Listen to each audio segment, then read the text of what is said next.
안녕하십니까. 자, 이번 시간에는 변호사 시험 선택형 기출문제 풀이 시간이 되겠습니다. 여러분 교재 10페이지를 펴시기 바랍니다. 자, 10페이지 보시면은 서론 이렇게 돼 있죠. 우리 형법은 총론과 강론으로 되어 있는 거 다 아시죠? 총론에서는 서설문이 있고 서론이죠. 서론 부분과 그 다음에 범죄론, 그 다음에 형벌론 이렇게 세 파트로 되어 있습니다. 다음으로 강론은 개인적 법익 보호에 관한 죄, 그 다음에 사회적, 그 다음에 국가적 법익 보호 이렇게 세 파트로 되어 있다. 이렇게 일단 알아두시고요. 그 다음에 서론에서는 가장 많이 출제되는 것이 바로 죄형 법정주의입니다. 그래서 죄형 법정주의에 관련해서 항상 시험에 출제가 되고 있다. 이렇게 우리가 생각하시면 됩니다. 죄형 법정주의는 우리가 추구하는 바가 상당히 많죠. 범죄와 형벌은 행위 시에 법률에 처한다. 이렇게 되어 있지 않습니까? 이게 바로 죄형 법정주의의 가장 근간이 되는 것이에요. 여기에는 이제 여러 가지 원칙이 또 우리가 산재해 있죠. 예를 들어서 유추해서 금지 원칙이라든가 명확성 원칙이라든가 그 다음에 관습형법 금지 원칙이라든가 이런 여러 가지 제원칙이 있습니다. 이런 원칙을 기반으로 해가지고 문제를 풀면 되겠다 이런 뜻이죠. 자, 우리가 형법 문제를 풀 때 자 파트가 있습니다. 물론 조문을 가지고 공부하신 분도 있는데 조문은 물론 형법에서는 그리 중요하지 않다 이렇게 볼 수 있어요. 학설과 이론이 매우 복잡하기 때문에 조문에 대해서 우리가 출제하는 경향이 상당히 적다 이렇게 볼 수 있고요. 물론 형사소송법은 조문이 많이 출제가 되고 있습니다. 이런 측면이 좀 다르다 이렇게 판단이 되고요. 그 다음에 우리가 형법을 완벽하게 짧은 시간에 정복하려면은 가장 먼저 중요한 것이 바로 이런 기출됐던 문제를 잘 분석하는 것이 급선무다 이렇게 볼 수 있습니다. 자, 시험이 이제 11개월 정도밖에 안 나왔는데 10개월에서 11개월이죠. 그럼 길다면 길고 짧다면 짧을 수 있습니다. 그리고 신입생이라든가 지금 재학생 여러분들도 마찬가지죠. 상당히 오래 남은 것 같지만 사실 정리하기 상당히 버겁지 않습니까? 그래서 웬만하면은 빨리 준비하는 것이 급선무다 이렇게 볼 수 있어요. 자, 그리고 이 선택형 문제를 풀고 그 다음에 제가 이번에 출간한 인해 법학원에서 출간한 이런 최근 판례 이 내용도 숙지하면은 상당히 시너지 효과가 나타날 수 있습니다. 그 밖에 올해 실시되는 모의고사가 있을 겁니다. 3회가 있는데 3회 부분을 잘 숙지하면 되겠습니다. 물론 제가 종전에 출간했던 형법 판례, 형사법 판례 공시라는 책이 있습니다. 그거는 몇십 년 동안 나왔던 그 판례를 제가 정리한 겁니다. 그래서 그런 것까지 공부하면 상당히 도움이 되겠다. 물론 내가 합격에 빨리 도달하기 위해서는 첩경으로 가야 됩니다. 가장 손쉬운 방법, 가장 합리적인 방법으로 가야 내가 빨리 합격할 수가 있다. 이런 얘기가 되겠죠. 자, 그러면은 문제를 한번 들어가도록 하겠습니다. 자, 서론, 형법의 개념 이렇게 되어 있죠. 형법의 의미, 성격. 형법은 범죄와 형벌을 요건으로 하는. 그 다음에 효과를 뭡니까? 형벌을 효과로 하죠. 범죄를 구성 요건으로 하고. 이런 것은 뭐 기본적으로 알아두시고. 그 다음에 실체법이죠. 그래서 권리와 의무라든가 권리가 발생한다든지 변경한다든지 소멸하는 그러한 일련의 내용을 가지고 따지는 것이 바로 실체법이 되겠죠. 즉 내용을 중시하는 법이 실체법이다. 이렇게 파악이 됩니다. 그 다음에 이제 두 번째가 나오는 것이 바로 죄형 법정주의입니다. 죄형 법정주의는 한 번도 빠진 적이 없어요. 자, 문제 1번 보도록 하겠습니다. 다음 중 옳은 걸 골라라 이렇게 되어 있습니다. 자, 1번 같은 경우 어디가 틀렸을까요? 가족폭력범죄 처벌 등에 하는 특례법이죠. 여기에서 사회봉사명령이 있습니다. 자, 사회봉사명령 한번 보도록 하죠. 자, 사회봉사명령이 있는데요. 자, 이것은 형식적으로 봤을 때는 뭡니까? 바로 보안처분이죠. 원래 보안처분은 소급표 금지 원칙이라든가 그러니까 이런 법칙이 적용이 안 되는 겁니다. 그렇지만은 이 법에서 사회봉사명령은 다름 아닌 우리가 실질적으로는 신체의 자유를 제한하죠. 형식적으로 보안처분입니다. 그러나 실질적으로 봤을 때는 자, 자유를 제한한다. 그렇죠? 여기 자유 제한 이렇게 돼 있죠. 그러니까 성격이 형벌적인 성격을 좀 가지고 있다는 겁니다. 자, 우리가 형벌에는 9가지가 있지 않습니까?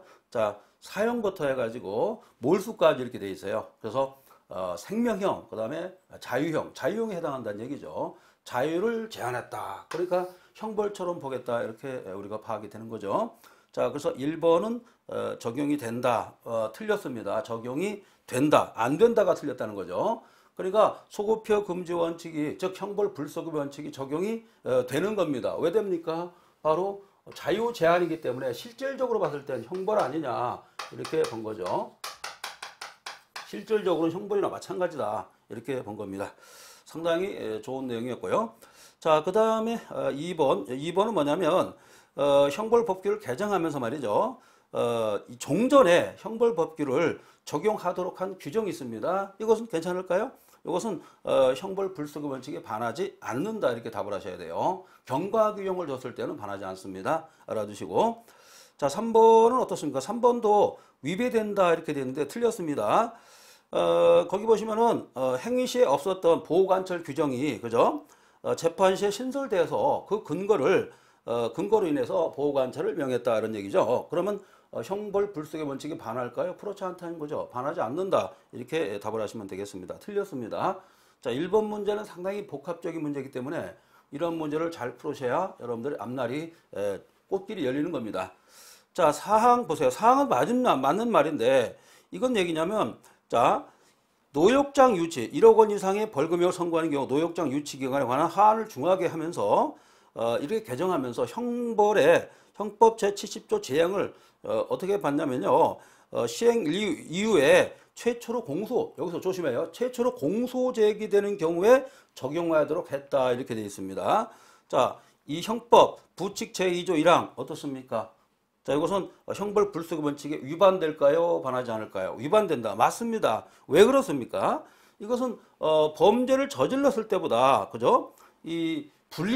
더 불이익한 상태로 어떤 형벌이 가해진 거 아니겠습니까? 그러니까 소급하도록 하면 안 된다. 바로 소급표 금지 원칙에 위반된다는 겁니다.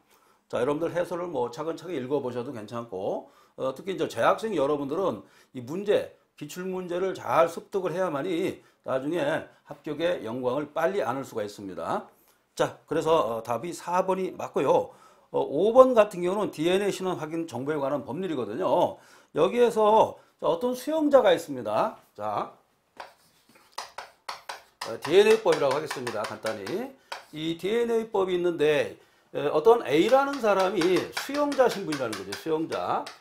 자, 이미 형벌이 확정돼 가지고 형의 집행을 받고 있는 사람이 되겠습니다. 이 사람에게 이 법을 적용시켰다는 거예요. 자, 우리가 생각할 때 이거 말도 안 돼. 그 당시에 내가 범죄를 저질렀을 때는 이런 법 있지도 않았는데, 그죠? 이게 법이 생겨가지고 나한테 말이죠. 예? 이걸 적용할 수 있을까? 이런 얘기입니다. 자, 어떻습니까? 일반적으로 봤을 때는 내가 범죄 저질렀을 때 이런 법이 없었단 말이에요. 그런데 내가 수용 중에 있었다. 재판 확정되고 우리가 형 집행 중에 있었는데, 그죠? 이 경우에 적용할 수 있을까? 이런 얘기인데, 이때는 우리 판례는 소급표 금지 원칙에 반하지 않는다고 봤습니다. 매우 특징적이죠. 자, DNA, 물론 뒤에 있는 거 제가 이제 생략을 했습니다. 이제 DNA법이라고 하겠습니다.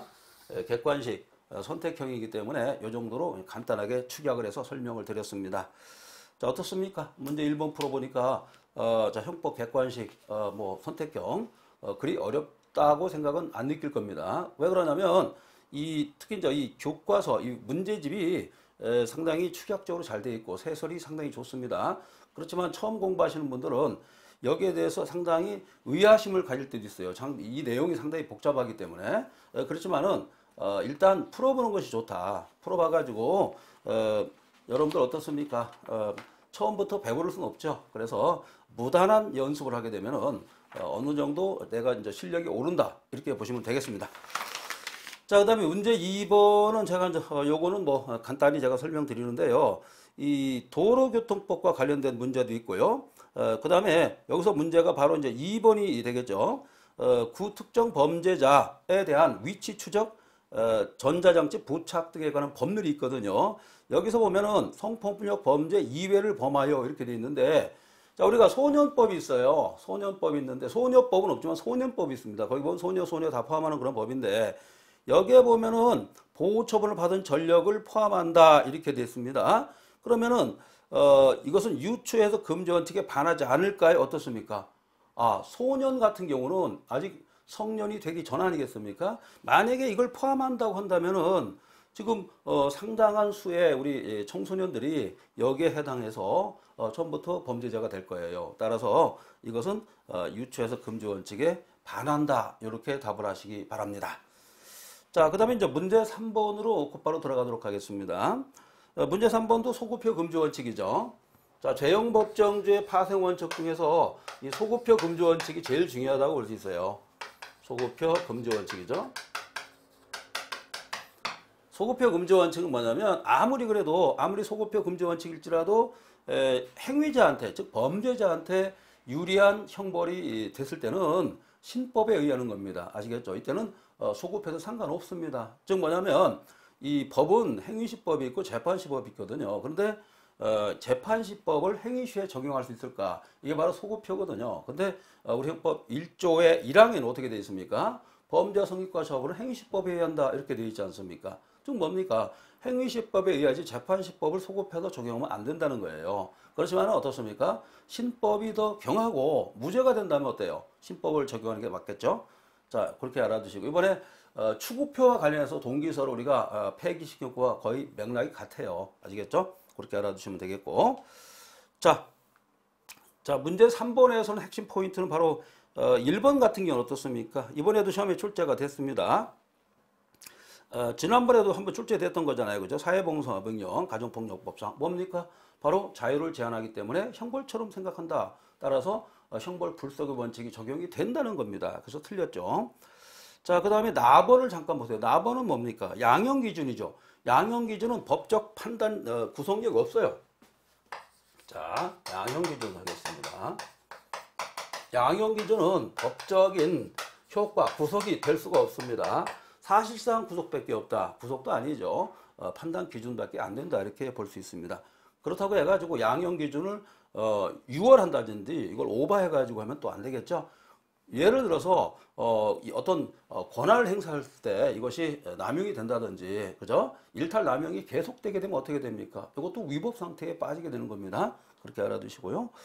자, 그 다음에 다번도 보세요. 인지의 소급표입니다. 자, 우리가 가족관계 등록이라든가 이런 법을 봤을 때 인지를 했을 때 어떻습니까? 가족관계 등록에 등록이 되는 겁니다. 부가 너 앞으로 나의 자가 돼. 알았어. 내가 책임질게. 이렇게 인지를 하게 되면은 이때 소급해가지고 태어날 때부터 소급해서 그 사람의 자가 되는 겁니다.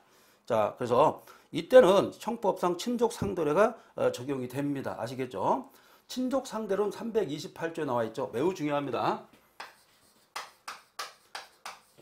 친족 상도례 규정이 매우 중요하다. 친족 상도례입니다. 그래서 이 나중에 에스칼리바를 한번 보는데요. 이 기출 문제를 잘 풀어보시고 그 다음에 최근 판례를 빨리 숙독하시고 그 다음에 에스칼리바를 잘 정리하면 어느 정도 체계가 잡힌 겁니다. 그 다음에 우리가 할 일은 뭡니까? 모의고사를 열심히 본다든지 아니면 어떻습니까? 그 다음에 이제 사례형도 있고 그 다음에 기록형도 있지 않습니까? 여기에 대해서는 기출 문제를 잘 분석하면 충분하겠다. 또한 최근 판례 가지고 문제를 얼마든지 낼 수가 있습니다. 그래서 최근 4년간이죠. 4년간 정도의 판례를 우리가 습득한다면 좋은 점수를 획득할 수 있습니다. 자, 그렇게 알아두시고요. 그 다음에 이제 다번은 공소시효와 관련됐습니다. 그래서 즉 형사소송법적 요소가 있는 것은 소급표 금지 원칙이라든가 이런 그러니까 형벌 불소급 원칙이 적용이 안 됩니다. 소송법은. 자, 실체법에만 적용된다. 이렇게 답을 하시면 되겠습니다. 자, 그 다음에 이제 판례 변경 있는데, 자, 판례 변경과 관련해서는 사실 추구표가 문제지 소급표 문제가 될 수 없습니다. 그리고 이 판례 변경은 법률이 변경이 아니에요. 그래서 이때는 형벌 불소급 원칙에 반하지 않는다. 이렇게 답을 하시면 충분하겠습니다. 자, 그 다음에가 이제 여러분들 15페이지입니다. 형법의 적용 범위 이렇게 돼 있는데 이 문제는 말이죠. 자, 이 문제는 올해 출제됐던 문제입니다. 자, 1번은 어떻습니까? 자, 범죄 성립과 처벌은 행위시 법률에 따른다. 1항에 나와 있죠. 1조 1항에 나와 있습니다. 아주 엄청난 이 내용을 함축하고 있어요. 무슨 뜻이냐면 이 속에 여러 가지 의미를 담고 있다는 거예요. 소급표 금지 원칙, 즉 행위시법주의라는 것도 들어가 있고, 그 다음에 행위시의 법률에 따른다. 이거 뭡니까? 재판시법을 따르지 않는다. 이런 뜻이 되겠습니다. 다만 재판 시의 법이 더 경하게 된다든지, 그죠? 죄가 안 돼서 구성 요건에 해당하지 않을 때는 이때 신법을 적용한다 이렇게 답을 하시면 되겠습니다. 자, 거기 보시면은